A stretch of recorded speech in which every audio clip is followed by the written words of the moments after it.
just to seduce him. I was only 16 at the time, barely an adult, and the sight of him did something to my insides.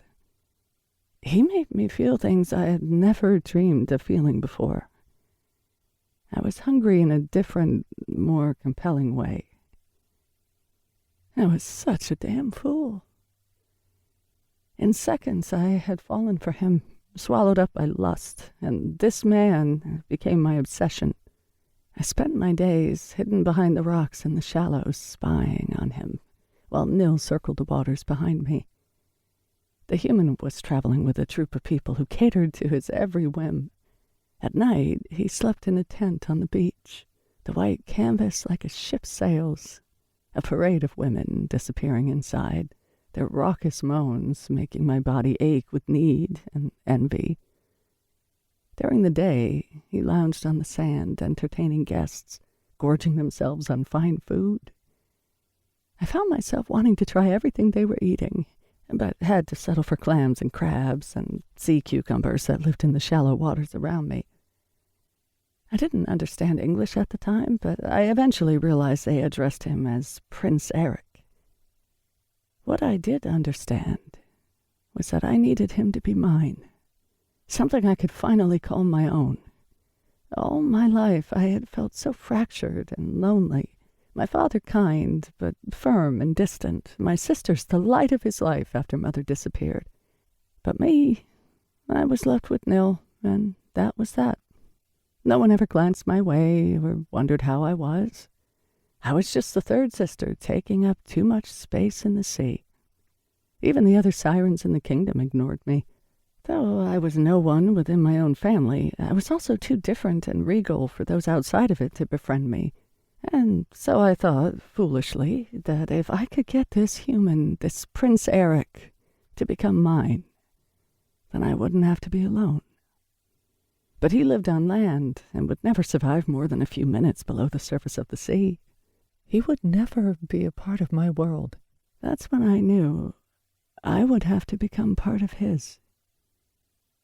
As a child, I was warned about the sea witches, beings that possessed magic that let them shapeshift at will, enabling them to live both above the water and below it. Those sirens were the ones humans feared. Us sirens feared the sea witches. They had the ability to grant us wishes, yet none of their gifts came without a price. But I was young and headstrong and imprudent. I wanted adventure. I wanted to see what life was like above the sea. I wanted to become something more than I was. I wanted love. And so I set about calling forth the sea witch. My sisters had told me that they liked shiny things as offerings and that they would respond to my siren call. I spent the evening darting about, finding things that caught my eye, like brightly colored coral and saturated hues of red, orange, and yellow, tiny purple starfish, rare glowing azure seaweed, and pearls I coaxed from the reluctant mouths of oysters. Once I had gathered these shiny pieces of the sea, I swam down to a canyon with walls of rock and coral rising up around me, a place with fantastic acoustics. Then I began to sing. As far as I knew, there was no specific song that conjured the sea witches. It was just our voices in general that might draw them to us. All sirens had enchanting and beautiful singing voices, and mine was no exception. I just didn't like to sing since it made me the center of attention. Unless either of my sisters were singing, then no one would even hear me. But there I sang. I sang for the sea witch. I sang about wanting to make a bargain, about wanting a life on land, to win a man's heart. And after what seemed like forever, Nil started doing protective circles around me, signifying that a sea witch was coming. The first thing to appear were the tentacles. They were giant, slithering ropes with suction ends and puckered purple skin.